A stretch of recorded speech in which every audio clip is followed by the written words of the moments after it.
If you want all of your data in one place, you need the Intuit ERP. I'm Damon John, and I run my growing business on Intuit Enterprise Suite. Learn more at intuit.com/ERP.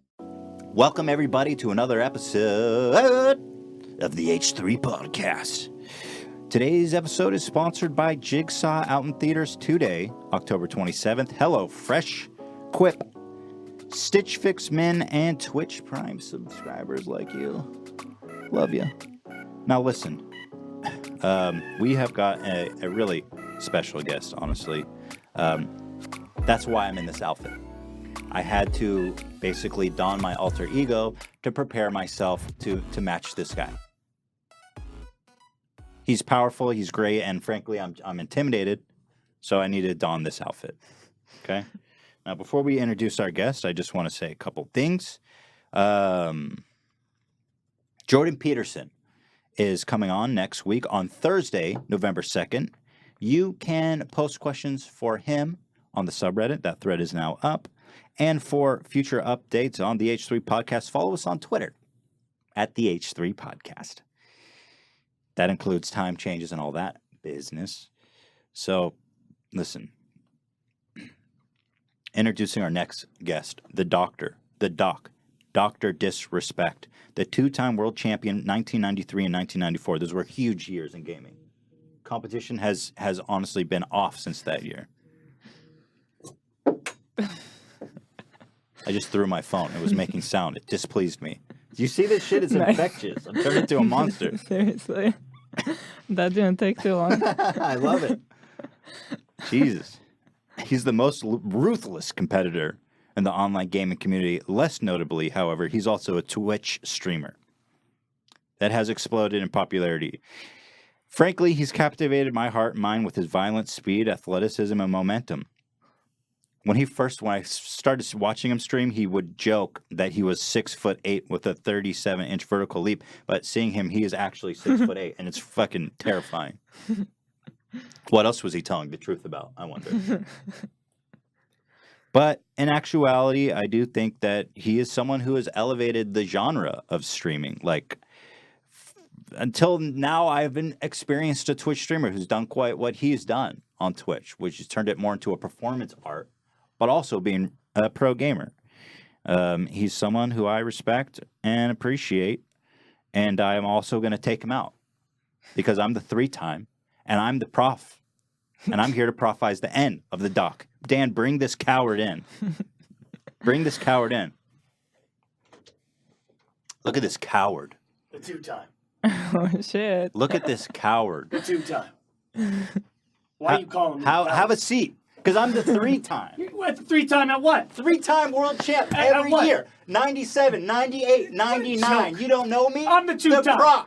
I'm the 2-time. Yeah, I'm the 3-time, dude. Yeah, Minecraft casual gaming, okay?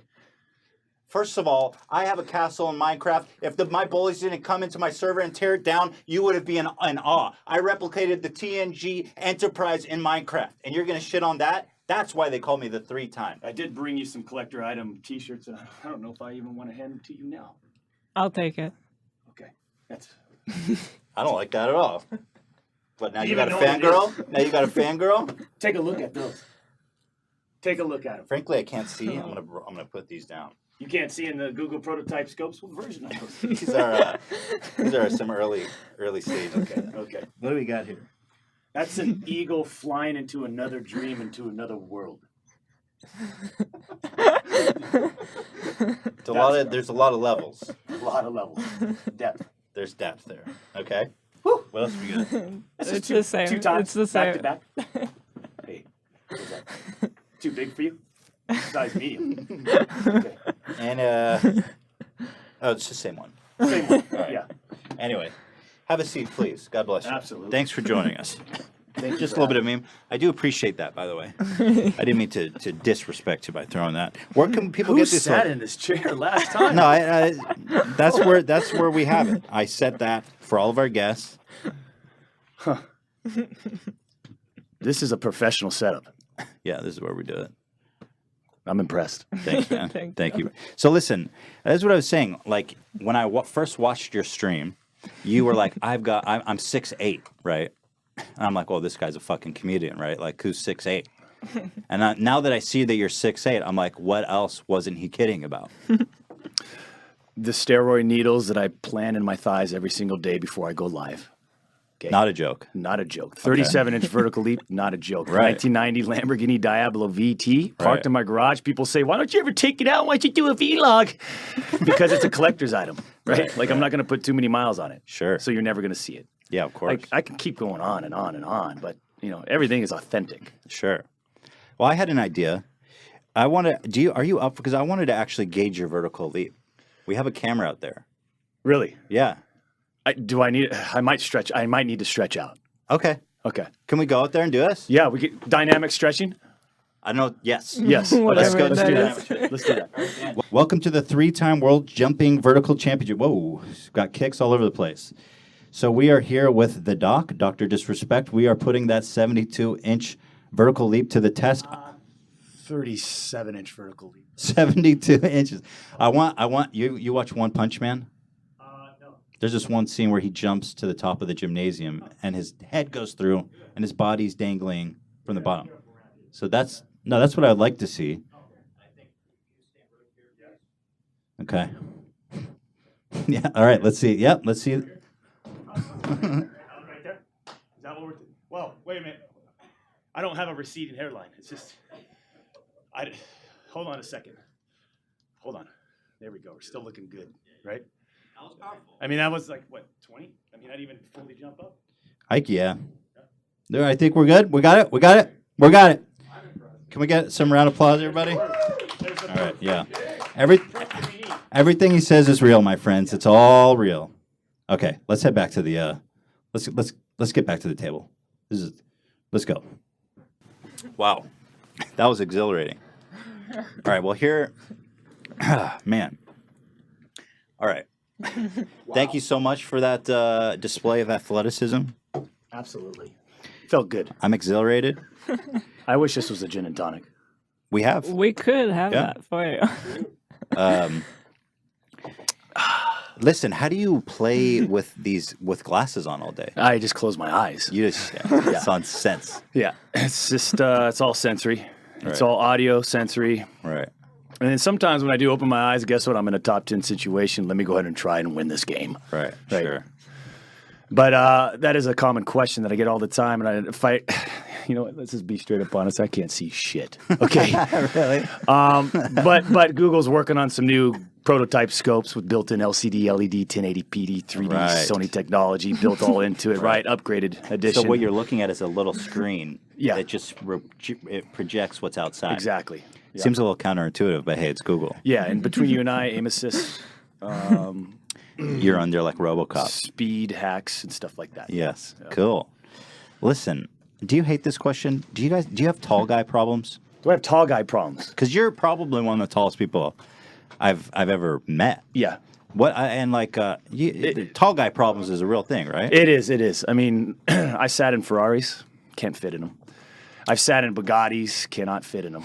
Right? Like, I mean, this is, problems, right? Mm-hmm. And for whatever reason, the Lamborghini Diablo VT was the one. And ever since then, it's just little low-hanging fruit, shoe sizes, shirt sizes, etc. But when you wear athletic mock turtlenecks like me, Yeah. Spandex material, stretchy, not a problem. Right. Okay, fair enough. Yeah, I don't have any of those problems, but that's good to know that you've sorted them. I love the headband. Thank you so much. The gloves I do not like. Yeah, it's kind of improvised. Okay. It says crunch time though. It's Ooh. kind of inspiring, right? Have you ever thrown a football? Yeah, a couple times with my old man. Okay. You play football? You're an athlete, right? I'm an athlete. Yeah. What do you? I'm literally God's gift to gaming, and Right. one of those features is athleticism. Okay. 75 yards, easy throw, not a Sure. problem. 75 yards. That's like the whole thing. That's almost the whole field. Right. Yeah. Like there's people that need to kick off. Like I just throw the football. Right. Yeah. Wow, that's really cool that you just decided to play games and not play that professionally. Yeah, the money's where the games are at. Right. Like, The money's on Twitch. the money's on Twitch. Yeah, not in the NFL. Not in the NFL. Yeah, those guys are sorely They're- underpaid. Big time. Well, first of all, before we get too deep into the nitty gritty, I want to wish you a happy October 27th. Because today, you may Yeah. not realize it's kind of a special day. You've got the new Happy birthday! no, No. other things. But I like where your head's at. Okay. You're predictive. That's what makes a good gamer. Okay. Not that though. I was gonna say the new Mario comes out today. Comes out today. Did I say that right? I feel like I had a stroke. No, yeah. But it sound. I'm good, right? You're fine. Comes okay. out today. The new Mario comes out today. The new Stranger Things season 2 comes out today, and the iPhone X all come out today. My question: which one are you most excited for? I'm gonna have to go with Stranger Things, Nice. Interesting. simply because the soundtrack it's always played on the stream. That's true. it is right up your alley. That new retro wave, you know. Yeah. Right. You're bringing me there. You know, I mean, we could have gone deeper with I feel like you should. I feel like I'm sad that you stopped there. yeah. We got to get Dan. Can we get a recording of this and put it in the mixer, and we can do some work with that. Okay. Why aren't you? Did you work on the soundtrack? I in did. Season 2? I did. Yeah. It's just you going. Yeah. It's coming soon. It's The gonna be LP, the insane. LP, yeah. Are you a fan of the show? You just I like am. Music? I'm a fan of the season 1. Liked season 1. I didn't like the fact that I had to wait a full entire year. That's what really Right. sucks about following. Because I'm a guy. I stream my shows. I don't. Only until recently did I have cable money. Right. That's a new thing for me. Yeah. I'm doing very well. Right. Yeah. But waiting a whole year is just how do people do it? I don't know. And then when you get it a year later, you watch it in one day. Right, exactly. Wow. Let's wait another year. That's one of the things that Netflix does that I hate and love both. It's like, yeah, we'll drop House of Cards all in one day, and then you have nothing to live for a whole year. Thanks Exactly. for doing that. Yeah. Have you seen any of the reviews on it yet? Are they out? No, I don't know. It's out, right? I mean, I think people it can comes watch out it. this evening. Oh, okay. I didn't know. I think. Wait, no, I think. Oh, what? Yeah. Dan or Ian, is that available to watch right now? I Can you think chime some in here? people have watched it already. Ooh, Is it out right now? I'm All right, you guys. Thanks for having out me. now. It's out now. We have confirmation. It is out. It is out. Let's end the show. Do some research on reviews. What are we okay? all doing Let's here? let us know if we should be hyped. I hate reviews though, but I hate reading reviews. I don't know anything about these people. Well, gosh darn it. You know, the season 1 started off real hot with episode 1. It was great. They recapped Right. this. Listen, who are you? Right? right. Who the hell are you? Yeah. Do you have critics? I have a lot of critics. Yeah. Do they sound like that as well? 94% Absolutely. on Rotten Tomato, by the way. So What is it? 94%. Woo. Good news. Good pretty good. news. But what do your critics say about you? I don't have any critics. Everyone just agrees that I'm the best. You know what I mean? Like everyone just agrees that I have the best shot in the game, that I'm the best sniper on Battlegrounds, the game that I stream on a daily basis. Like everyone just believes that I'm the best looking streamer on Twitch. Right. Really no critics. Right, okay. I don't know. I think I'm kind of perfect. to be Okay, that's honest. fair. Yeah. That must be nice. Yeah. Well, unlike you, Stranger Things does have some critics, apparently 6% of them, who didn't like it. But that first show was great, wasn't it? Yeah. Really surprised me. Netflix is coming out with some powerful swings. You got like spooky alien ships in the trailer. Oh, Never heard of it. Jesus Christ. It's going to be a tough interview. All right. Have What you else we seen got? the new what's that movie that everyone loves, but I'm getting actually a lot of criticism for my remarks regarding it. The Blade Runner. yeah. What did you think about it? I thought I wasn't impressed. Tell me the truth. I wasn't impressed because it started off like this. Wow. Okay, I'm into this. I'm digging it. And then it just went flatline for me consistently all the way through the movie. I got it. We've been kind of keeping this as a secret. I'm That- afraid to express that that's what we opinion. thought I as hated well. it. Yeah. I You know why I hated it? When you see a movie like that that promises so much, and Yes. it's the successor to so much, you expect great things. And everybody's sucking its dick about, oh my God, it's changed my life. I had an emotional revelation. It was boring. Nothing happened, dude. I was promised more. I agree with you, and thank you for saying that. Yeah. the Twitter feed blew up, and I heard about it for weeks and weeks, and I'm thinking, okay, I'm going to the Cineopolis Theater where you can grab 3 or 4 gin and tonics and a steak dinner Right. and sit in a recliner, leather recliner, anywhere you want in the theater and spend $30, $40, $50 on a full night. Right. And that's what I did. Halfway through the movie, I was, Yeah. Right. yeah, I wasn't impressed. Visually, it was nice. Okay. Yeah, visually it was awesome, but it really just, and then like it's weird that people liked it so much because I feel like in this day and age, it's very. I like artistic Yes. films, but Yep. this was artistic in a way that didn't do anything for me. I don't want to Yeah, give away and, the Seriously, we had to keep this a secret until now. This is the first time yeah. we're Thanks saying. thanks for giving me the confidence to open up about that. I appreciate that a lot. It means a lot to me. Are you a Nicholas Winding? What's his name? Nicholas Winding Ring. He's the director of Driver. Refn. What's his name? What was that, Dan? Refn, I think is his last Refn. name. Driver. Yeah, the Drive, not Oh, The Drive. Drive. I'm Yeah, not I was way familiar off with on them. everything. Yeah, I'm not familiar with that. Just with that Drive. guy. Drive, Valhalla Rising. Anyways, very artistical. What do you think about the guy? Awesome. He's one of my favorite Oh, directors. And he has a very, like, that movie had a very similar style to the way he directs. But I feel like it just wasn't pulled off at that level Right. of artistical ability. Right. You know, I don't want to give away the twist of the film, Yeah. Yeah. but I didn't like it. I thought it was a bunch of BS. And I'd like to explain that in further detail, but I have too much respect for you guys at home. But that being said, get out now. Listen, you are famous. By the way, you're not excited for Mario? Can I go back to that? I mean, that's kind of sick. Nintendo? I mean, listen, I deal with high-level first-person shooter, high-skill, open-world, interactive, apocalyptic arenas where you got to be the last guy alive and you have to kill, demolish everyone that gets Mario's in your way. got a hat that he throws at frogs and becomes a frog. You want to talk about competitive gaming on the highest level? Try getting into the body of a Tyrannosaurus Rex as Mario, as he saves Peach from literally being raped by a giant fucking lizard. The stakes couldn't be higher. Okay, I'll reconsider. Okay, now that you put it that way, I might reconsider. Yeah.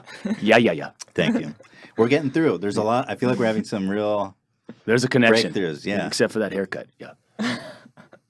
Listen, I'm growing it out. Right. Ponytail? Or Yeah, ducktail? I was thinking, what do you call these? What do you call What do these? you call that? Why is that? Ponytails? Curly sideburns, but they're not sideburns. They're What the fuck? What did you say then? Are you talking about pigtails? Pigtails, right? That's You what said it is. ponytail. Pigtails would be pigtail. up here. Yeah, that's what I want. I want okay. pigtails. Yeah, That's tough, right? yeah. That'd be tough. good. So you are famously the Blockbuster video game champion of 93 and 94, correct? 2 times. 2 times. Yeah, not 1 year and then 6, 7 years later, Back to back. back to back, consecutive. So can you tell us a little bit about those 2 years? And how did you overcome it? What games were you victorious in? Bring me back there. And tell me Sure, about your glory absolutely. days. Obviously, it starts at a local store, Right. Shall What we was just- it? What kind of store was it? just a local Blockbuster store on We're the all corner, good. We're all good. Epics begin. and just demolished Sega Genesis all the way through to the end. Second year, it's when they actually had location and a finish line. My finish line was Marine World in front of the Killer Whale exhibit. That's where the finals were played. Finish line. The finish line, meaning the end of the tournament, meaning that's the grand stage, the championship stage. Okay, Yeah, okay. yeah. And so we played NBA Jam, Judge Dredd, Sonic the Hedgehog, good old classics. Yeah, yeah. So you had to not just be a pro on one game. You had to be multi-talented. This was a triathlon. This was a triathlon. Interesting. Yeah, and then they had 252 TVs lined up, Squares, squares, because they didn't have on a whole bunch of wide back then. No. Yeah.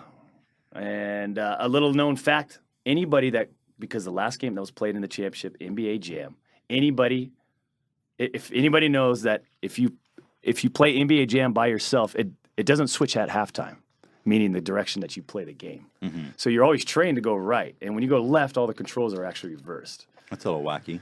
And so in the championships, that was the big sort of dilemma is that who gets the second, who gets to be first player, who gets to be second player. And so that's where I worked my magic. So I how- knew this. Right. I stayed at first player all the way through to the finish line. Right. Yeah. And that was the edge. And that was the end. That was the edge, and that was the end. Trophy in the room. I don't talk about it.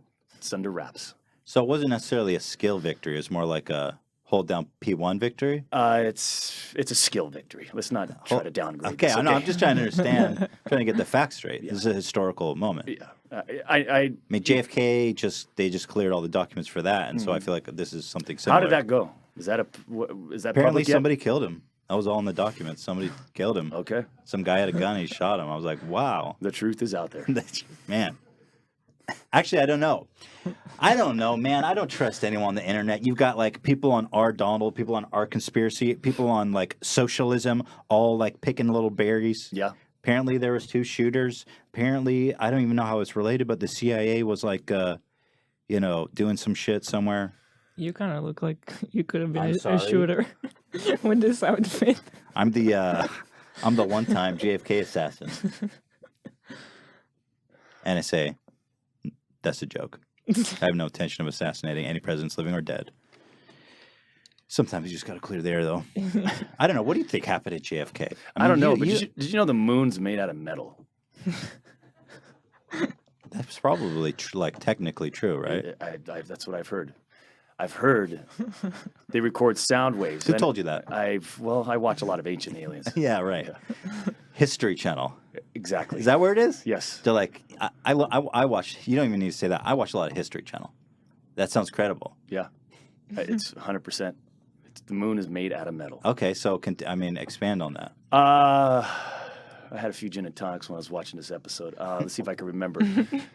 I believe they found out, or they're theorizing that based on when they lifted off from the moon and they shot their rockets off to lift off, they recorded the reverberations or the sound waves when those rockets landed back onto the moon. And the frequency in which they received was like something absolutely crazy. Sure. And like, there's no way that they could, if it was a solid rock or whatever the material is, there's no way it would have gave off that frequency. And they think it's something like either it's like solid metal or hollow in the inside, and the outside is, Anyways. Is it one of these guys, the guy with the hair who's doing this? I see him a this lot. guy. Was that the guy? Yeah, that guy. Yeah, way up here. So, but basically, the moon is real. Because I've heard conspiracy theories. People say, "Is the moon real at all?" So Define real. You're not taking it that far. Does it exist, or is it just? I think it exists. I just Okay. think Just it's a not lamp. I think It's a lamp. It's a lamp. The moon is a lamp. Have you gone that deep? I think the moon is an artificial element floating above the earth. I think we can all get down with that. Yeah. Let's make a fucking show about it. Yeah. Ancient aliens. I'm telling you. I feel like anyone's qualified to appear on that show, by the way. Just some fucking guy like, listen, trust me, the pyramids, impossible to build. What are your credentials? I own a car wash. Anyway, listen, I'm kind of a video game champion too. I mean, my glory story after hearing yours, it all started at Blockbuster. Okay, not that glorious. So we don't scoff until you hear the story. Okay. Mario Kart 64, Double Dash. Not 64, sorry, GameCube. Okay. You ever played that? No. Most competitive game ever made. Double dash? Yeah, twice as competitive. Really? Twice the speed and adrenaline. Okay. Me and my friends used to play this game nonstop, 10 hours every day in college. I literally failed out of college and had to do a 5-year because of this game. Dedication, 1. Okay. 2, first ever tournament at my college, UCSC, host 2000s at our cafeteria. Not as glorious as a Blockbuster, but people eat, they drink there. A lot of stuff goes on. Hundreds of people in there. People traveling from all across the state to compete in this Double Dash tournament. This one guy shows up with a camera crew. His fucking friend is filming him because he's so confident. He thinks he's the best. Okay. There's 4 of us who are pro. This is all we care about. The friend who's the worst. He's a little slow. I think he had a birth defect. He's the worst of all of us. This guy with the camera comes up against him first. our friend with like Down syndrome or whatever creams him. Guy, he turns off the camera. He's crying. And he leaves because this is our number 4 creamed his ass. Of all the like, I think there was like 500 people in that tournament. The last 4 people, all 4 of us in the finals. Guess who won? I'm thinking maybe you. It was the friend with Asperger's. He was on like a Rain Man level actually. Okay. He was slow, but he was really good at the game. Huh. I got second though. So you didn't win. I didn't win. Okay. But it was crazy. So, I mean, nobody could beat that guy. Nobody. He's like Rain Man. He's counting cards. What year was this? Before or after That- 1993? It was after, yeah. It was after that. Okay. Was that is that the golden day? I mean, The golden year? I mean, that had to have been the first LAN tournament. Right. Yeah. So let me. What is? A lot of people on YouTube who watch this, who are just kind of like, "Hey, I'm a guy who listens to podcasts," Yeah. may not know what Twitch is or what a Twitch streamer is. Mm-hmm. It's very unique. Like people are starting to understand like what YouTube is, what YouTubers are, but Twitch is still more underground, I'd say. Part of the reasons why I like and respect what you do so much is that you're elevating it, and I think that you can reach, like, for example, my brother-in-law, who's a 45-year-old high school teacher, is a huge fan of yours. Perfect. Doesn't even game. And he's learning a lot. Yeah. Yeah. That's the amazing part. So what does it mean to you? What makes a good Twitch streamer? What makes a good Twitch streamer? Yeah. Have you ever had anybody from Twitch on your show, by the way? If you don't mind me. We had not really. really. We had like Total Biscuit, but he's like a podcast guy. I guess the question I was asking is, have you ever had the face of Twitch on your podcast? No. No. Yeah. So we have some high-level knowledge to talk about. Yeah, tell me everything. What you need is obviously you need to be good-looking. Okay. Okay, number one. If you're not good-looking, people aren't going to be. They don't want to stare at you for 6 or 8 hours, right? Like, that's just the fact. So thank God I'm blessed with good looks. Right. That's number one. Number two, you got to be an extraordinarily high-level gamer. I mean, out of this world where people are jaw-dropping every time they're watching you do 360 snipes in a 1v1 situation to win the game. They go, God damn, I'm so glad I am subscribed to this guy and his channel. Right. Right. So you got to be an incredible gamer. Number three, I mean, everything else just sort of compiles, right? Like I show off the arena. I give you, like, you have to be open, right? You have to be open. You have to be able to, like, understand, hey, I could show you the inside of my bedroom, right? I give people a glimpse inside my bedroom. You know, I'll dance in front of my king-size water bed after I win a game, right? So that's number one. Water I have an arena. You were really in the 80s, man. I love it. Hey, have you?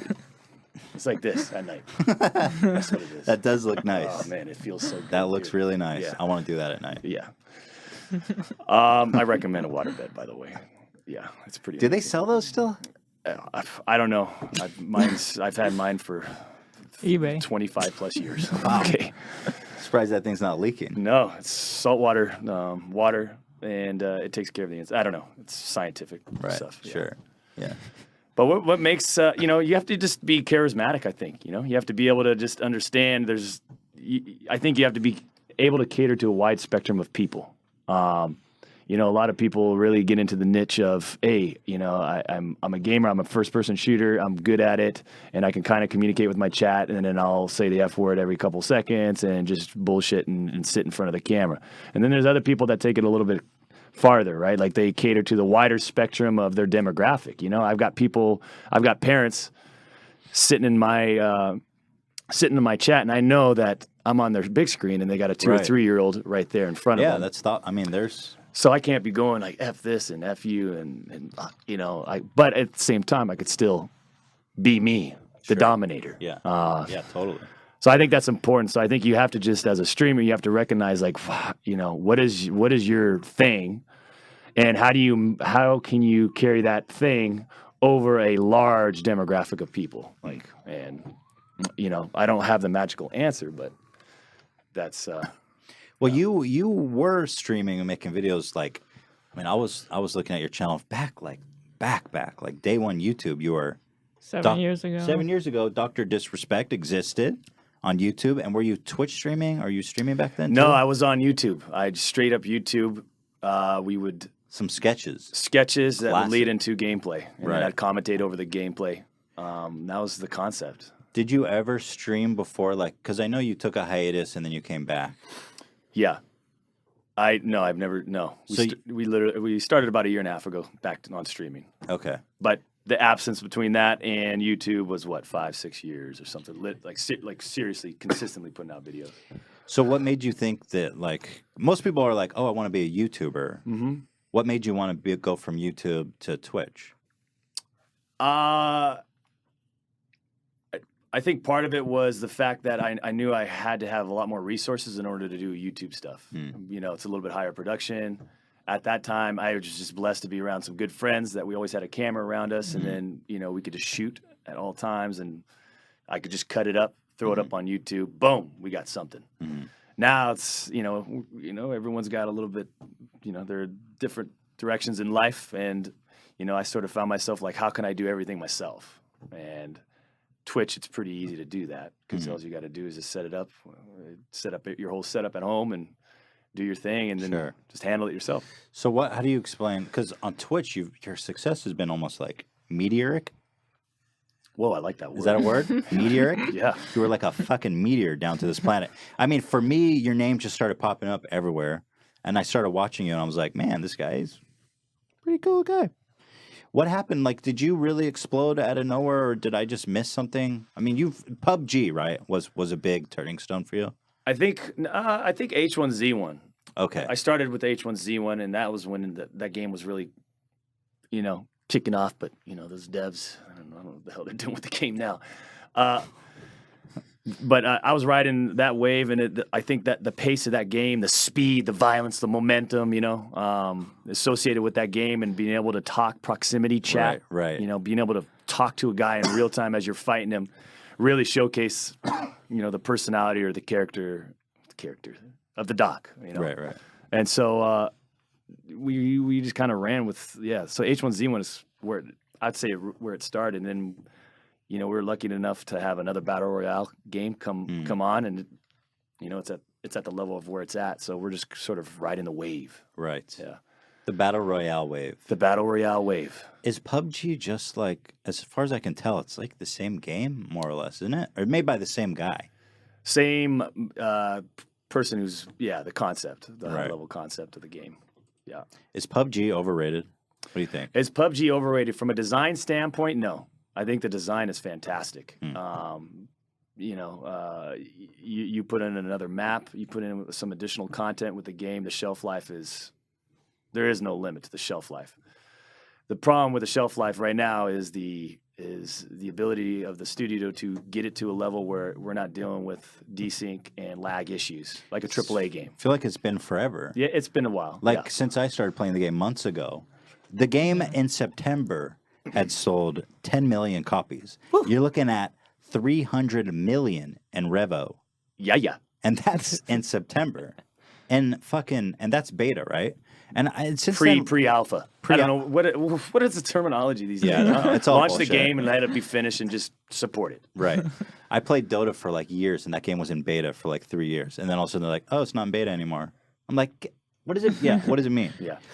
But what do they need to do? Because I feel like nothing's changing in that game, and I'm frankly getting bored of playing it with Yeah. all these issues. Yeah.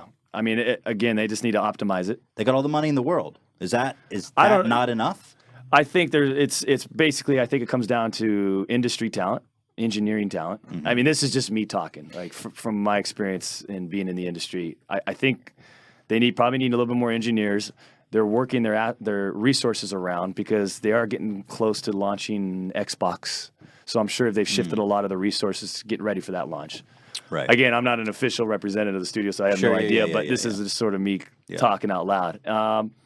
So I think they're sort of prioritizing where the resources need to be at the moment, and I think they're starting to understand some of the feedback the community is giving them, and so I think they're starting to shift the resources back onto, you know, how do we get this game optimized? How do we get it? It sounds like you're relatively forgiving of the company. Although I've seen you rage quite a bit at I it. am not forgiving. They understand exactly Right. how I feel Right. Okay. on a daily basis. Okay? Good.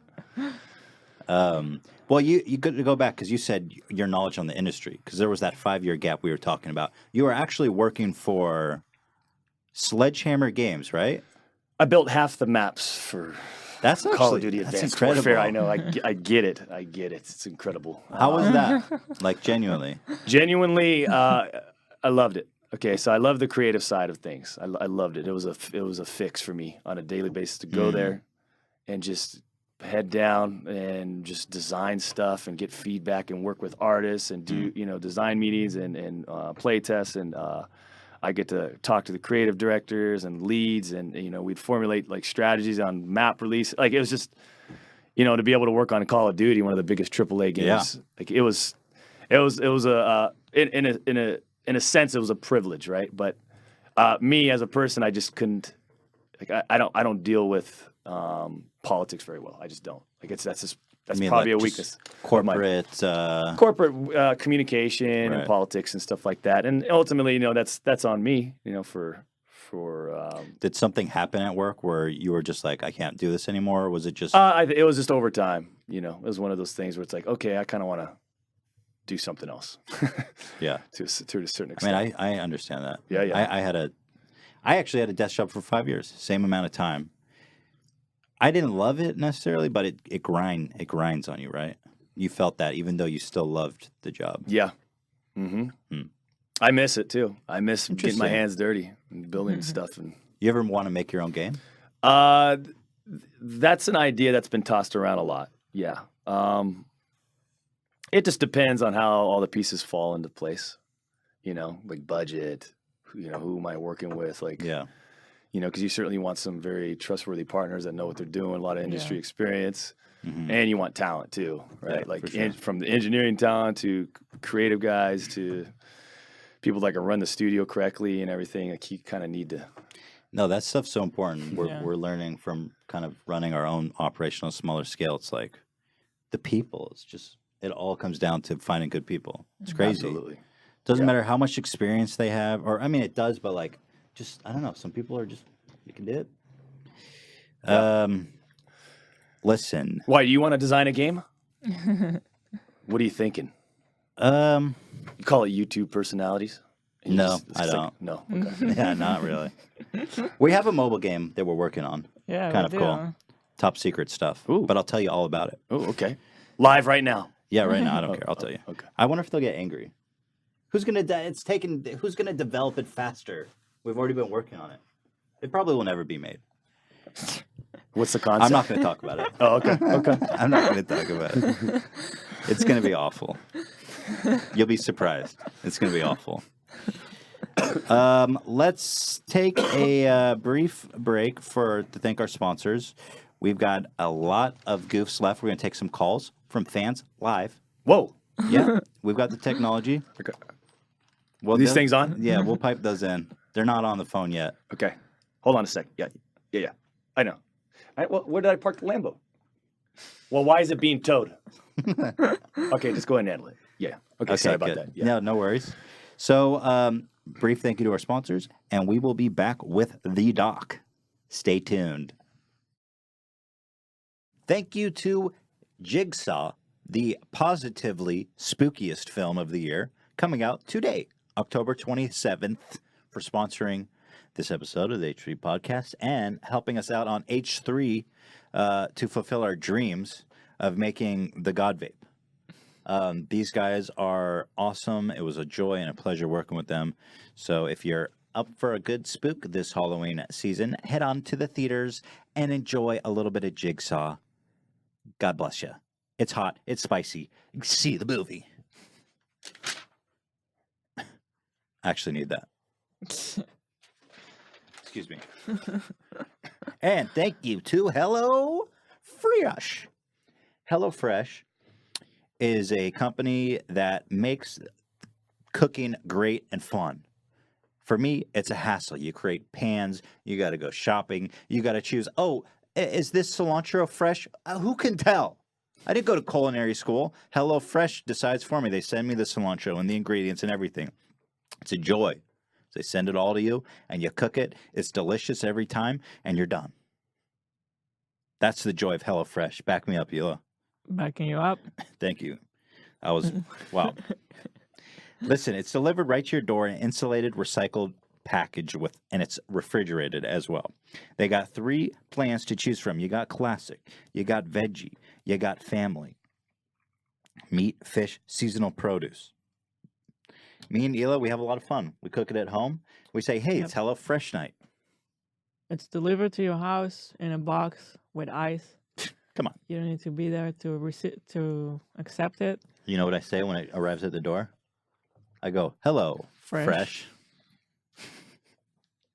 Listen, my friends, go to HelloFresh and use the code H3Podcast to get $30 off your first week of deliveries. All right? Listen, you're not going to spend all night in the kitchen making recipes for 30 minutes. There's lots of one-pot recipes, seriously speedy cooking and minimal cleanup. Each week, there's even a 20-minute meal on the classic menu. So do us a favor. Feed yourself. Good for once. Eat a nice meal. Your mom will be happy. Get $30 off your first weeks of deliveries by going to HelloFresh.com and use the code H3Podcast. Thank you to them. And we've got Quip. I love Quip. They make this snazzy, tubular, vibrating toothbrush. It's a tube, and it's very great. Listen, here's something to chew on. Many recent studies suggest that having good oral health impacts your overall health. That means that if you don't take good care of your mouth and your mouth goes to decay and shit, well, you're going to have a lot of other problems. But apparently that can cause your liver to fail. And also, I've read that people they'll die. I believe that. You skip brushing, you die. Yeah. And the good thing about Quip is that it makes skipping brushing difficult because it's such a joy using this product. It's an electric toothbrush that packs premium vibration and timer features into ultra slim design. And it's half the cost of bulkier brushes. It's basically like Apple designed a toothbrush. Again, It's got the same color schemes, same kind of... I guess what they mean is like slick, simplistic design. But to me, Apple is just like marked up 3 times past its value. That's not the case here. It's like the opposite. So it should be the anti-Apple of design. I don't think most people think about that when they think Yeah, sure. Apple. I have a problem. I have an actual problem with Apple. I'm not a fan. But listen, you can subscribe to receive a new brush head on a dentist recommended 3-month plan for just $5, including free shipping. I shouldn't have drank Diet Coke before doing this. I got burps. Quip is backed by leading dentists and was named one of Time magazine's best inventions of 2016. And they won 2016 GQ Grooming Award. Made it on Oprah on her O list. Her O list. Her name's Oprah, and she's got an O It's list. like the O, like the letter O. You know what else? She's got the O list. Yeah, exactly. And on the mouth, it's like, but you know what else the Quip can make you do with the O? It can give you an O face. What is that? Quip starts O at face. Quip starts at just $25. It's like a YouTube thumbnail. You're like, It's like some people have described it as being orgasmic, an O face, okay. because you enjoy the brushing so much, and not because it resembles a sex toy in any way. But it's nice that multiple applications is good for in most, I would say. Right now, you guys want to see this thing?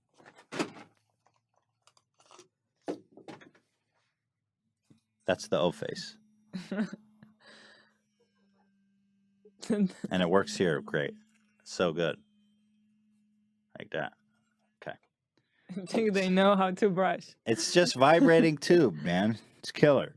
Right now, go to quip.com/H3 and get your first refill pack free with a Quip electric toothbrush. That's your first free refill at getquip.com/H3. And finally, my friends, this is an incredible product. Stitch Fix Mint. If you're like a lot of guys, you probably think of a million things you'd rather be doing than shopping for clothes. Loser, get real. Between the parking and the crowds at the mall and the endless browsing and lack of advice online, it's enough to make you want to rock the same t-shirt and jeans, but you can't. So let me tell you about Stitch Fix Men. They're reimagining how to find and buy clothes, and you never even have to leave your house. It's that easy. It's like an imaginary girlfriend. It's your virtual mom. They pick up clothes for you. It's wonderful. They buy it. It's an incredible service. I don't think that it includes sexual favors. No. I don't think that sex is included, or companionship, or love, or tender warm body to hold at night. But they'll dress you, and that's halfway there. And that's how you get the tender warm body. So listen up. Your personal stylist then gets to work hand-picking new clothes for you based on your style and budget. 5 items are delivered right to your door. You try them on at home, and you only pay for what you keep. Shipping's free both ways, so anything you don't want, you just send it back, my friends. Exchanges are always free, too. You can get your fix monthly, quarterly, or whenever you feel like it. There's no subscription required. It's easy. The shipping is free. Why not give them a try? I promise you'll be hooked. You go to the website, you take a quiz. They say, hey, you like this? You like that? And they're like, oh, my God. All of a sudden, you're looking fresh. Get this. HelloFresh, you're going to get a date. This is the beginning of the rest of your life. Get started now at stitchfix.com/H3 and you'll get 25% off when you keep all 5 items in your box. That's stitchfix.com. Listen up. /H3 to get started today. All right? Thank you to our gracious, lovely sponsors for helping support us. If you are in the market for any of those, please consider supporting them to help support the show. With that being said, let's get right back into the disrespect with the doc. Welcome back, everybody, to the H3 podcast, live here with the doc, Mr. Two-time. Mr. Disrespect. May I call you that? Two-time. Two-time? You prefer two-time. Two-time. Okay, all right. Yeah. Glad we got that cleared up. Let's take some calls from the people, the good people out there. Let's take a call from Chicken Derby. Chicken Derby, talk to me and tell me what is good, my dog. Hey, what's poppin'? Hey, what's Hello. popping, dude? Chicken. Just wondering what you think of Fortnite. Like, can it compete with PUBG? Or will it stand the test of time? Fortnite. What kind of game is Fortnite? Fortnite's a battle royale game. But if Chicken wants to answer that, go ahead. Go, do your thing, baby. It's just a newer game. It's like a battle royale kind of thing. Okay, so it's a clone. Can we call it a clone? Let's call it a clone. All right, clones. Thank you for your question, Chicken. Appreciate you. Papa bless you. The And, dev team's not going to like clone. They're clones. Okay. I'm just. Do you have any stake in that? Thanks, man. Do you have any stake in Fortnite? I don't. You know those guys? They're They're clones. Okay. They're clones. So anyway, what do you think about the game? I think it's fantastic. I mean, Okay. it's a game, obviously, number one, optimized. And that is why its popularity is just like I should try it. skyrocketing. Yeah, you'll love it. If you like PUBG, you'll like Fortnite. You'll love it because you're probably terrible at video games, and it's one of those games you can easily pick up, right? Right. Yeah. Yeah. Dan, can you bring in the GameCube, please, so we can get Double Dash on this television? Double dash, does that mean you have to do? No, Oh, it means you can't. It means you're gonna have to double dash to keep up with me. okay. The one time. All right. But 3 times previously, 94, 5, and 6. Oof. Okay. I believe you. Back to anyway. So Fortnite's good. Fortnite's great. I think this is the shelf life of the game. It's really early, so I don't know where the direction of where they're going to take the game. Right now, you got one map. It's easy to jump into. Everyone's loving it. It's an optimized game. They have skins that are coming out, Halloween skins. People are loving that. From a competitive standpoint, I don't know how competitive the game is or can be. Because there are tiered weapons, and whenever you introduce randomized tiered weapons, Interesting. it becomes and I've talked about it on my stream before, and this is one of the reasons why I don't necessarily play it all the time. I just haven't gotten into it enough yet. But I'd hate to play a guy who's as good as me or as equal as me, Yeah. and he has the same weapon as me. But guess what? He has the gold weapon, and I have the silver weapon. So they have, like, how do you get the gold weapon? Random. It's random looting. Yeah. And to me, I mean, I've said it from day. I mean, I've been saying it for years, even working at Sledgehammer Games. And that's one thing that we did at Sledgehammer Games was eliminate any randomization in the game. Okay, yeah, the randomization takes away from the competitive aspect. Yeah. But at the same time, I mean, I see pro players, Call of Duty players playing Fortnite, pro Halo players. I mean, just high level PC players playing the hell out of Fortnite. And I think it's because, again, it's optimized, it's fast paced, and it's fun. Do you think that PUBG is a good competitive game? It's competitive to in the sense that it has a certain level of depth to the gameplay, with scopes and leading and bullet lead and all that stuff, right? But there's still the element, and I talk about it too, and this is up for debate, is it's still randomized loot. Like if I land at this house, I don't know what's going to be in the house. Right. That is super annoying about the game. It's like sometimes you can just search a whole village. Yeah. And you. Yeah. Nada. I think there should be. I think if Battlegrounds wants to take it to the level that they want to take it at, even from a commentating standpoint, like commentators, the problem I think with Battle Royale games is that the game starts off, everyone's flying in, right? And when they fly in, they land. As a commentator, what's the story that you're trying to tell? Well, the only story that you're really trying to tell is, okay, that's TSM, and they're on the south end. They're going to look at looting the military base. We'll see what comes of that. But Slow start. It's slow start, and there's not much of a narrative to it. Right. But if you were to take a look at the fact that, like, hey, let's if there was set loot in this map and everyone's landing down and you see two teams going to an area, as a commentator, you have knowledge like, hey, there's where the sniper is, and there's a level 3 helmet there. You can actually spectate that and figure out which team gets that, acquires and that. There's strategy in getting there. Yes. And there's a narrative to talk about. Sure. So I think it seems like they just need a completely different mode of playing to make it an actual high-level competitive game. Yeah. Yeah. They should. That seems like within reason. They should at least try it out. Yeah, they should and try see it how out. it's received. So when I hear you describing what you think is a high-level competitive game, my mind goes to like CS:GO. Are you a fan of that game? I'm a fan of CS:GO. Yeah. I'm a fan of CS:GO. I think the one thing with CS:GO for me, obviously, it's 15, 16-year-old game. I didn't personally grow up playing the hell out of it. I've actually recently got into playing. Really? Do you Yeah. ever stream CS:GO? I stream it once in a while now. Are you good at it? I'm the best sniper in the game. Right, obviously, sure. Yeah. There's a little hesitation there, but I'm the best we pulled sniper, it through. Yeah. Right. Yeah. I play the game just to get the op. That's it. Right. I'll go handgun. Finally, I could buy the op. Thank you.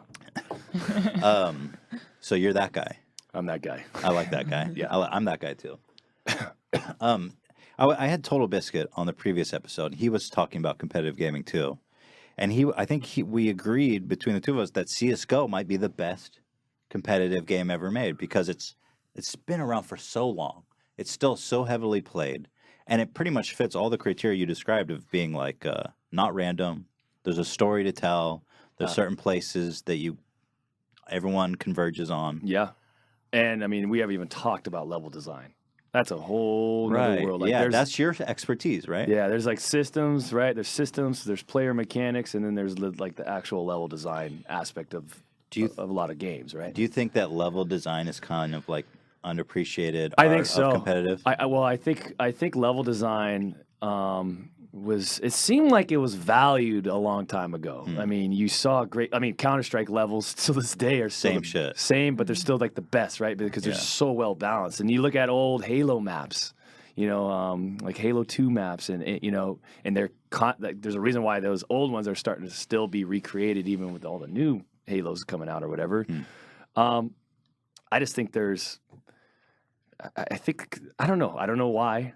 But it seems like with the older maps, it seems like everything now is catering to the wrong reasons. Pacing of the game, being able to like right out of spawn, you're able to engage combat a lot quicker.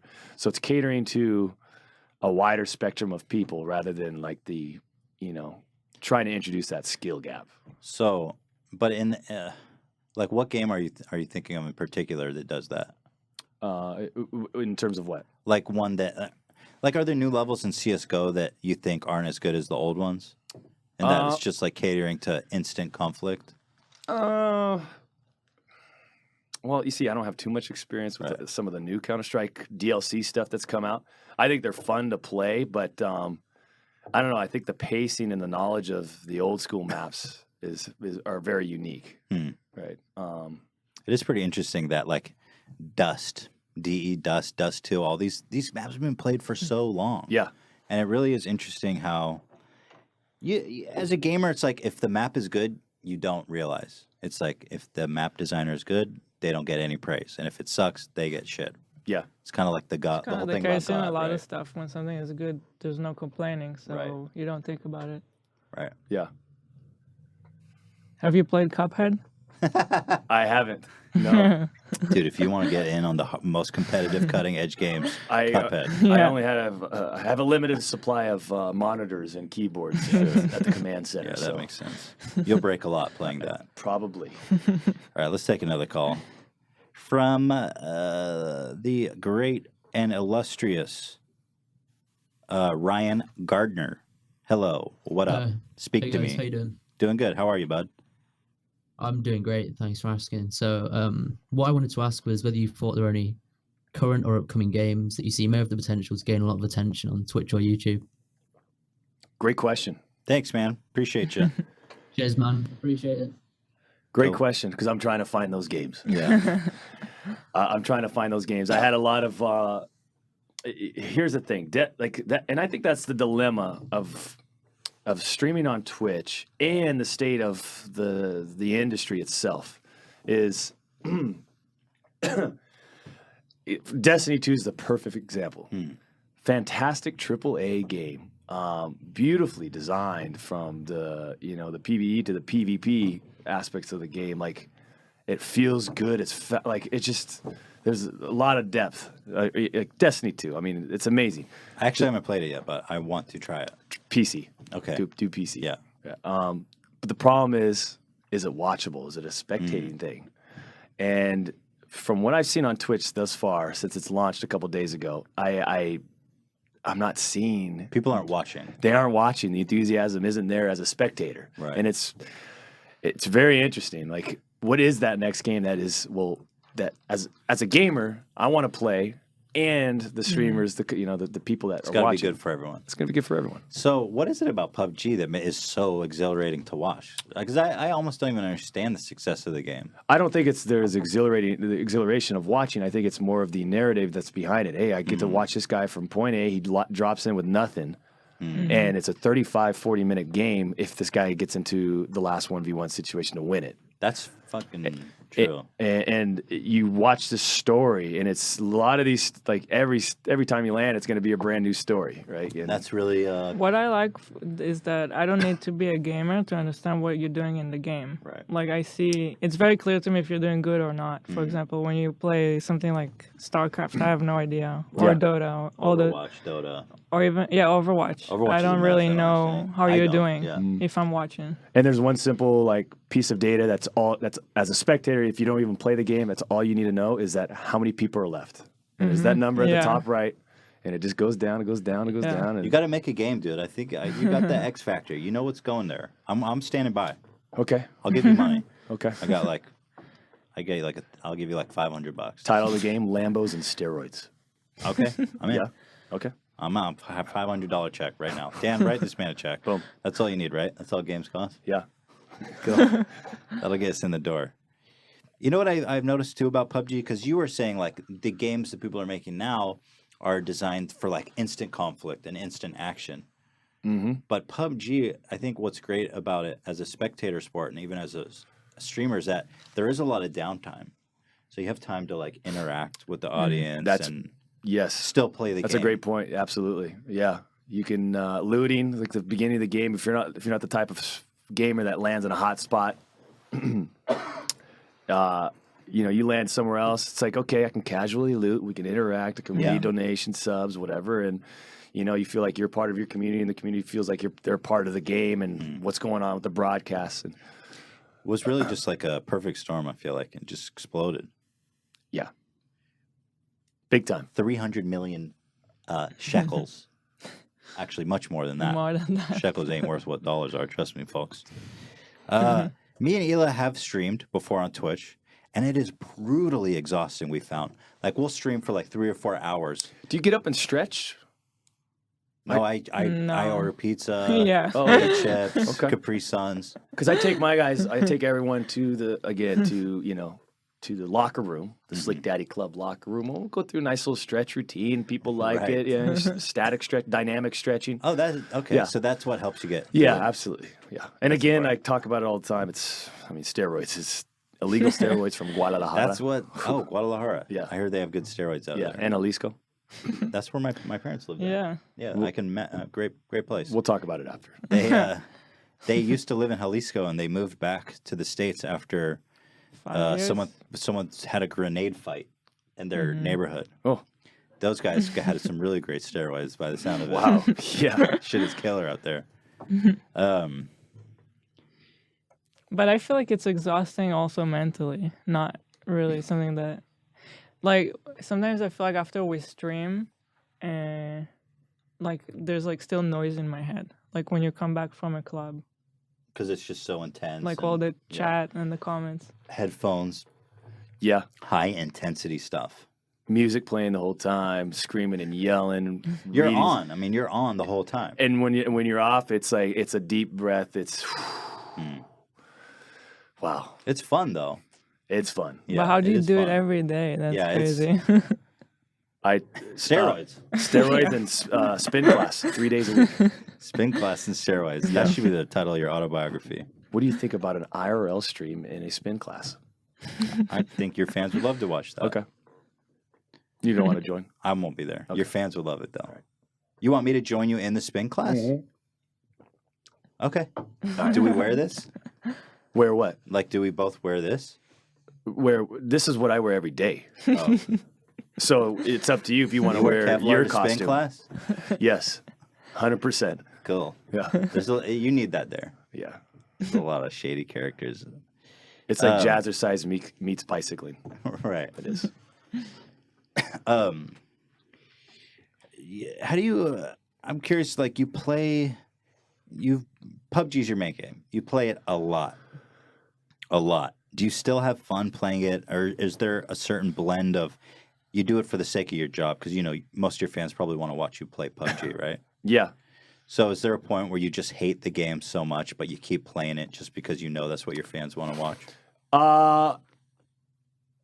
I play the hell out of it because it's the only thing that's out there.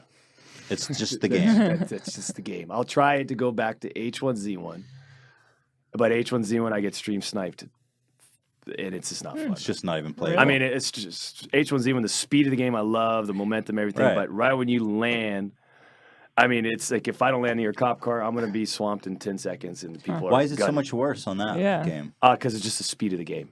Smaller map, higher speed. It's more of like all you need is a AR, and you can go. You land in battlegrounds. You don't like the house you go into. You might find an Uzi. If not, you just find a little bit of armor. Let's go to the next house. Yeah. There's so many layers. The depth of the game is it's a lot deeper. H1, all you need is a helmet. Go, is a slam, Yeah, hit the boom. ground, slam. Get in the cop car. Go. I'm on It my is way. fun to watch. I don't know anything about that game, and again, talking about spectators, I watch you play that game, and it's a thrill. It is. Yeah. You're zooming around. You got a shotgun. You're talking shit. It's spicy. Yes, the proximity chat, I miss it.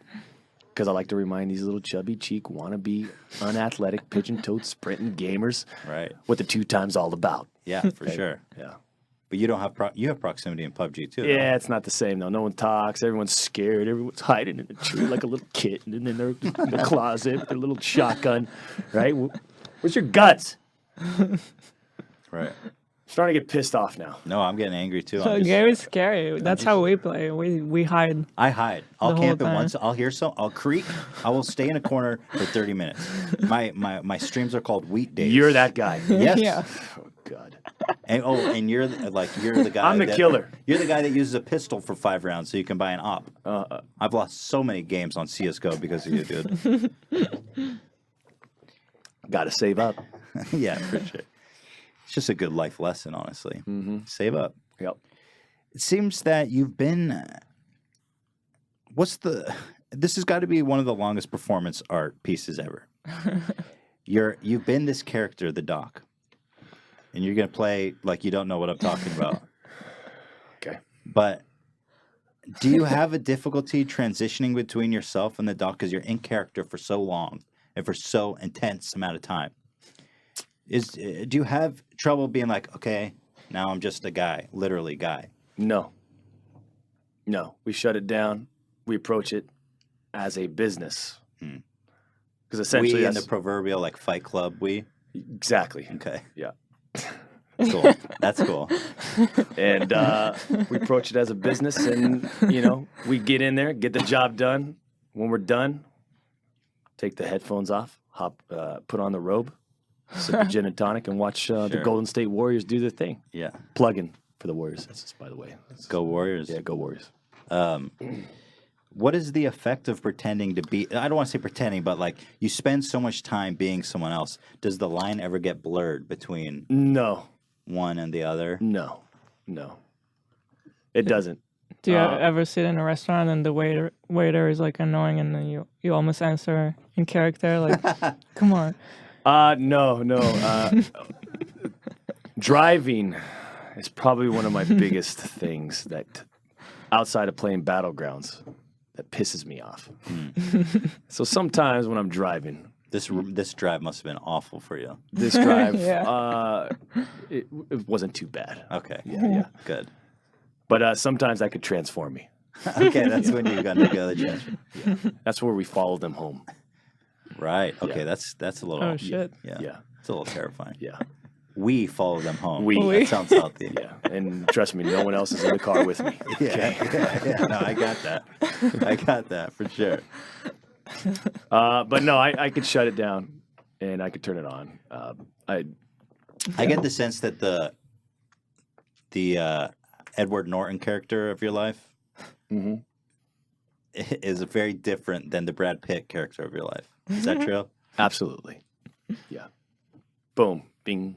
Right on the button. Okay. Do you think that like the Doc character that you develop makes you the Edward Norton part of you more confident, much as it did in Fight Club? No. I'm actually pretty. I'm actually pretty shy. Really? Yeah. I'm actually pretty shy. I stay to myself. I'm pretty shy. I don't like. That's incredible. I don't like the limelight. I don't like being in front of cameras. I don't like taking pictures. It's the exact opposite. So in a way, does The It's a character- release. how do I call it? A character kind of helps because Yeah. it's like, I feel the same way too. If I put on a hat or sunglasses, then it's like I'm not exactly myself. There's a filter. Mm-hmm. Do you feel like the I don't know how to call it the Brad Pitt? That feels so stupid. The Doc. I feel like if I say that, you won't acknowledge it. Do you feel like the Doc has like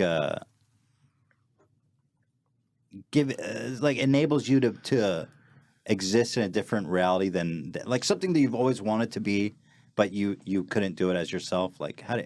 Because you don't like doing that, but as the Doc, you're great at it. Yeah. It certainly is a fix for being able to be as expressive as I want to be. It's funny because when I grew up, I was sort of the class clown. I was like the guy who made people laugh and stuff like that. And then as I got older, I kind of transformed into a shy person, and I stayed to myself. But I don't really socialize too much, and if I do, it's like I have to get warmed up to you a little bit.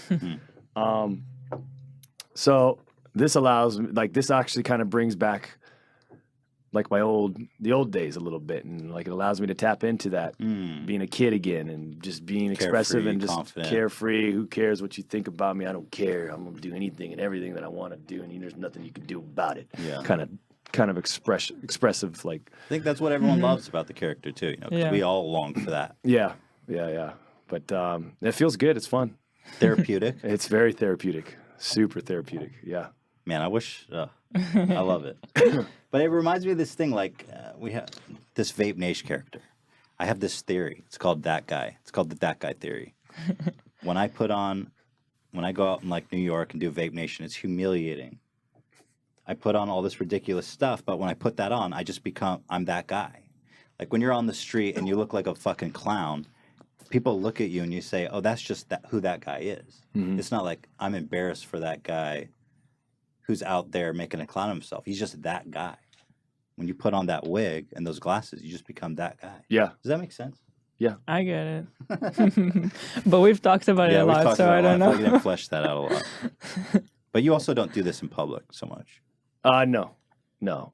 Just the events, you know, and there's only less than a handful of events a year. Mhm. So it's fun. Yeah, it seems like it. Here's a question from one of the fans on the subreddit. They said, "You seem like a very nice and genuine guy in real life, so I'm just curious if you've ever struggled with the difference between the two characters. I've also wondered if you ever have off days where you just don't feel like streaming or you're not funny or creative because it always seems like you're on." I certainly have a lot of off days. And again, I blame Battlegrounds.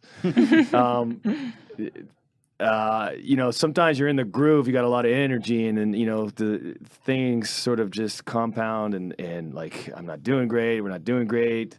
Hey, you know, for whatever reason, like people in the chat are kind of saying the same stuff. And I'm like, you know, what's like something, hurry, take me to something I haven't experienced yet, you know, in my stream. And sometimes you get into this like rhythm or this groove where you can't break out of it, and it's like, how do I wake up here? I need to wake up. Like, someone make me laugh, someone get me like fired up, and sometimes it just doesn't happen. And so you just kind of like hit this monotone of like energy, and it's just like, all right, I'm kind of getting close to wrapping this up, you guys. Right. Is it the expectation of the audience where they're like, they always want you to be animated and entertaining? And I think it's a crazy? combination of that and like I know where I should be and where I could be, and I'm not there. And it's like, how do I get there?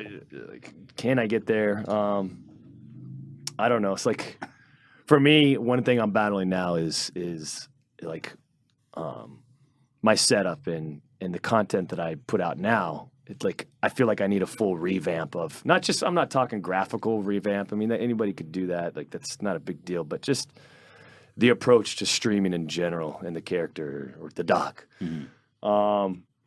I don't know what the answer is, but I am kind of like starting to like write out like a plan of like, you know, what's the next level of streaming, like version 2, you know? So Right. I think that's smart. I mean, I feel like that drive is it's like required of people who like push forward and are successful. I think it's fun though. Like, Yeah. It's frustrating for me when I get that feeling, but you have to. It's much healthier if it's fun, Yeah, obviously, but you have to always be pushing yourself to change and get better. I think so. Yeah. Yeah, step outside of the box. Yeah. Mm-hmm. What's next for the doc? Do you ever like? Do you ever want to do acting or like what's next? What's your aspirations? What's your highest goal? I don't know to what achieve? well, a lot of it, you know, like Twitch is obviously it's a fantastic platform and it's continuously growing. It's continuing to grow, and the numbers are just absolutely insane. The amount of new users that are signing up to the platform, you know. So we're riding the wave of Twitch and the excitement around Twitch, and so you know, I'm pretty excited to see what Twitch is doing here in the future. Yeah. See how they grow. You know, I think for the doctor, you know, I feel not necessarily that, you know, I want to understand like what's the next level of exposure. What is that? Right. You know, and it was, you know, what's Twitch? Again, that comes down to like what's Twitch doing, and you know, It's an uncharted path, kind of. it is, yeah. Like, how do you bust out of Twitch to the next level of exposure? I don't know. yeah. It's never been done, Yeah. as far as I am aware. Yeah.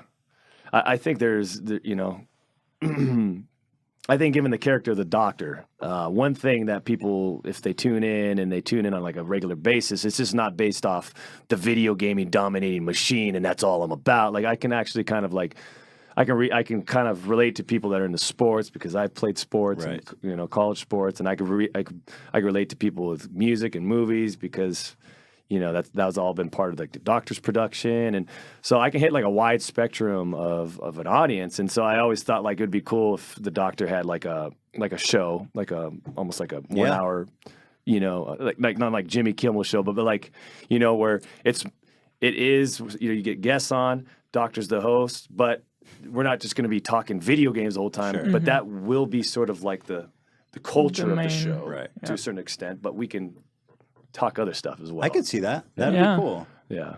Like I don't know. sketches, man on the street stuff. Yeah. It's a whole variety show. Totally. I love that. Yeah. I'm in. I'm watching it. Boom. $500 check right now. Perfect. So we got the game. Yeah. We got that. I got you. Dude. You're set for life. I'll give you $1,000. You're set. I get 50%. Yeah, yeah. Where did the doc come from? How do you develop it? How did you come up with this character? The Doctor came from. It actually originated from Halo 2, and it was a voice. And it wasn't a character. It wasn't a visual thing. It was all voice. And because Halo 2 was proximity chat, so you could tell the guy, you're going into the base with your team. Yeah, look at this guy. I know he's upstairs. I'm going to pull the flag. There's nothing he could do about it. I'm going to demolish him. And guess what? He's going to respawn across the map. Right. And you got the other guy on the team who's listening to this lunatic coming into the base going, oh, shit, Yeah. So it kind of started like that. And actually, whether you're on the other team or the team that I was playing on, like people in the lobby kind of enjoyed that. So you can kind of sense like, hey, people. You're onto something here. A little Onto bit. something. Yeah. And so that just sort of like naturally developed into like we're hanging out at my buddy's house and they said, hey, we should make this guy a character, like, because we're always into film and stuff, like stupid stuff. And so that day I went to the store and picked out the Black Steel, aka the bulletproof mullet. I was asking you backstage. This is the second wig, or let's say implant. Can we say that? Yeah, let's talk about implant. This is the second version 2. Version 2, yeah. That's impressive that it's lasted you that long. Yeah, How long's that implant been around? 7 years. Wow. No. Oh, yeah. I was like, oh my god! And I haven't washed it one time. I believe it, man. You got to keep it juicy. But no, we just went to the store. I went to the store, grabbed it, and that night I got the scopes, the Black Steel, and then we filmed something, and I had a little bit of gameplay. And on my YouTube channel, it's called Doc's First Video, and that was like the first one. That's cool. And it just kind of That's slowly, awesome. It's incredible you've kept it up for so long. Or I mean, it's been like 7 years, man. That's crazy. Yeah. And it really has come to fruition and developed over the time. Well, I think, and I think I've had the opportunity to run into a lot of great people that have helped the Doctor grow, and that journey. It's like one of the first ones was like Optic. They were big for YouTube back in the day for trick shots, and before they became like sort of this real deal esports organization. But Hex and those guys, they were real supportive of the Doctor, so we got to give a shout out to them. But it's the journey to get here has been fun, and I think that's important. I think right? it's Like, enjoying cool that. and inspiring that you've kept with it for so long and then ultimately achieved success in it. That's awesome. Yeah. Well, going from because I had never live streamed Right. after Sledgehammer, so I didn't. Before that, it was all high-level production videos where it's like, okay, we recorded, did the videos. Okay, let me sit in Sony Vegas and cut this up and edit and put music on it. Like it's a production, right? Like, and there was so you can hit a certain tone or mood with the character, and it was always like he was much darker back then, like serious, dark, drawn-out scenes, long stares. I'm gradually looking at you from a distance, like. Right. Now, and so I was a little scared when I started streaming. I'm like, how the hell am I gonna? Are they gonna be entertained the whole time? Like for me, It seems like the magic, because you were saying in the beginning, they loved your trash talking. Seems like the magic is in the improvisational, just put it out there, capture it, get in there. Yeah, I think so, and the energy too. And I think that was important for me to understand that early on was that this serious Doc was not going to cut it on Twitch because that can get real boring real fast. Yeah, you It's like, can't really you're keep committed. up Yeah. for too long with There's that. nothing dynamic. You need to be a real person who people can connect with. Right? exactly. Yeah. Yes. Yeah. Yeah. So what's your favorite activity to do when you're not streaming in your free time? Hanging out with the family, obviously. You have a wife and a Beautiful and a wife, beautiful kid, daughter, little the docette, the mini Doc. the mini doc, Yeah, doctor in mini training. Yeah, baby disrespect. Right. Yeah. And nurse disrespect. Yeah. So it's pretty much my whole life surrounded by them. Or that's it's all them off stream, and we enjoy beach, body surfing. I always talk about it on Yeah, stream. I saw you saying body surfing on Twitter. It's not a joke. Yeah, We okay. do body That's surfing a lot. Yeah. Spin class, like we work out together and everything, and that's pretty much my life. Yeah. That's awesome. We Do you- saw you stream on a boat. Oh yeah, It can you was tell so me about the funny. fucking boat stream? What on earth?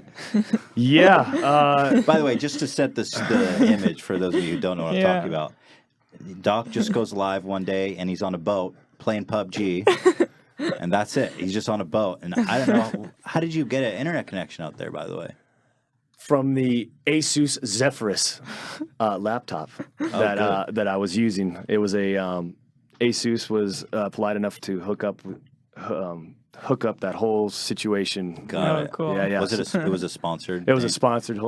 Okay. Yeah. And they proved they made a point. Yeah. They got there. I'll tell you right now, it wasn't easy to play. Yeah, I imagine it was. Out in the open sea going 60, 70 miles an hour. It's not fun. I mean, it's fun, but it's not for gaming. Yeah, It's a yeah. funny image. Look, this is some fan service. This was high up in the suggested question, so I'm just going to ask you it. I'm not really familiar with these guys, but I get a sense this is a funny question. Shroud, Summit, and yourself. Yeah. Marry one, kill one, fuck one. I get that donation a lot. Oh, okay. So you're ready. Yeah. You can just pass too. I could If you probably. already killed all those I people. killed them. I killed them both. They're all There's no dead. marrying. They killed them both. All right. Thanks, guys, for fucking posting this stale ass question. It's the last time I trust you fucks. All right, here. This is customary here. I haven't killed Shroud. I should probably say that. You've been fucking I've him? killed Summit so many times. It's on another level. But Shroud, he's next. He's next on my list. Okay. Yeah. All right. Watch out, Shroud. Yeah. This is customary on the show. We usually wrap it up because it's a little funky, a little weird, a little unexpected, Okay. a little insight. Yeah. Do you have any ghost stories, any paranormal Yes. stories, UFO, alien sightings? Tell me about all the weird shit you've seen that nobody would believe, Yes, absolutely. except that one guy on alien technology. Yeah, with he his would hair. believe everything. Yeah, he would. Yeah. During my last year of college, Mhm. I was staying up in a house up in the mountains. A friend of Papa Disrespects, and they owned a big ranch and big, huge acres, nice big home, and they had 3 or 4 homes on this piece of property. It had like a little small lake on it. I mean, it's up in the middle of nowhere. And I've heard the place wasn't, whatever. But he was polite enough to let me stay there my final year, and it was about a 30-minute commute to college from where they were at. And he had to leave one weekend. He said, "Hey, can you watch the house for the weekend?" I was like, "Okay, cool." So I'm sitting there. I think it was a Friday or Saturday night. I get back from school. I think it was the next day, Saturday night. I'm sitting there. It's about 1:32 in the morning. I'm laying in bed. All of a sudden, the phone rings, and it's a big house. So when it rings, it's like echoes, reverbs, right? I'm like, what the? No one calls, right? So I go up there. I answer. No one's on the phone. It's just, okay, what the hell is this, I go back to my bed. He had automatic lights for the driveway. I go back to the bed, and the window, the bed where I was staying at this window is where you could see the driveway. And right when I lay down, boop, light goes on. Oh, shit. Right? So then I'm like, okay, this is kind of getting crazy. Yeah. Let me just go to the bedroom door and close it. I close it, and no joke. After I close it, I'm walking to the bed. I hear running down the hall. And I'm like, okay, this is nuts. I'm going to By bed. the way, Like, how long ago was this? this was, I got chills thinking Yeah, I about did it. too. This was in 2005. Okay, so it's quite a bit ago. Yeah. You were a bit of a younger Doc back then. The final piece of the puzzle, I went to bed. I shut it down, right? Like, just don't even worry about it. Get in bed, put the pillow over the head. Like, let's just call it a night, right? Let's just forget about this. Right. I wake up in the morning. I walk down the hall. He's got this big, huge kitchen, beautiful big kitchen. All the cabinet doors are open. Oh my fuck. god. All of them are open. Some What? poltergeist shit. Yeah, yeah.